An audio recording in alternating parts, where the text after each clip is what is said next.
Well, don't look now. The San Francisco 49ers are 4-1.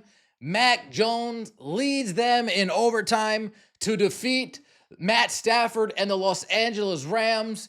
And Mac Jones, in his post-game press conference, shows SHEDEUR how it should be done. That is how you conduct yourself. That is how you act like a leader. That is a mature response to a question. Not about me, about we, about helping the team get to the ultimate goal. Win games, reach the playoffs, get to the Super Bowl. When you compare Mac Jones' response last night in the postgame compared to what Shedeur Sanders said in the locker room, it is night and day, stark contrast between the two. Let's listen to what Mac Jones had to say last night. Before the game, there was a report that Brock could be out a few more games. Do you feel like the starting job, you're the starter now, and that's just the way you have to view it?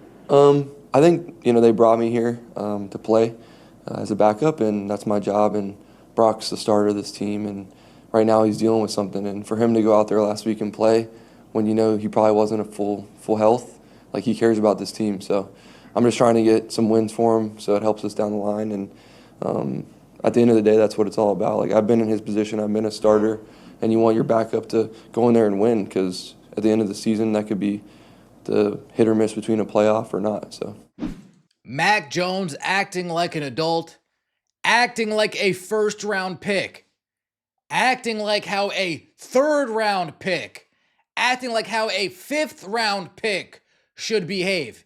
If you play the quarterback position, whether you're picked in the first round, the second round, the third round, the fourth round, the fifth round, if you're picked on the last round, shout out to Brock Purdy, if you're a quarterback, you need to act like a leader. You need to act mature. You can't be doing pantomimes in front of reporters. You need to be thinking before you speak. Great example of how a quarterback needs to conduct themselves, and you compare that to Shedeur Sanders earlier this week.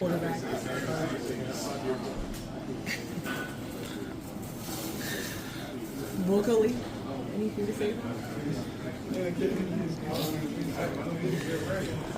I guess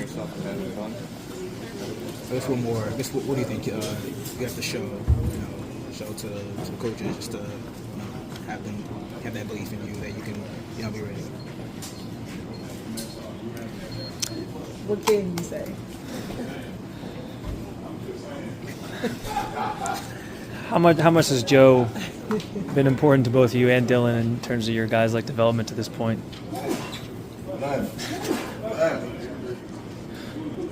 Man, y'all might as well. Third quarterback. Yeah. What more do I need to say? One of the two quarterbacks is acting like a spoiled brat, and the other one's acting like he had to work for everything he's been given. One quarterback's acting like, I'm entitled to this and I'm not getting my way, so I'm just going to misbehave. While the other quarterback's acting like, I've fought for everything I got. I need to be on my best behavior. I need to make sure that other teams are seeing me in my best light. So maybe they want to trade for me, maybe they want to get me in free agency, but everything I put out there is going to be dissected because I am a quarterback in this league. Now, I know some people are saying, which one of these two players would you think is a first-round pick? And you know what? When you're a quarterback, it doesn't matter. If you're drafted, if you play that position alone, it comes with a certain standard and a certain expectation you need to meet. You heard in the press conference, Mac Jones met that expectation. Mac Jones met that standard. Things didn't go his way in New England, but what did he do? Went to Jacksonville. What did he do? Went to San Francisco. You never saw him put up a fuss, put up a stink, not talk to media, mime words. But look at what Shedeur Sanders is doing. This makes me think that the Ravens and the Eagles were both lucky to dodge a bullet, because you see how Shedeur is behaving, and that is Cleveland Brown trash organization behavior. Like the video, comment, subscribe. I appreciate all the support. See you later. Have a good one.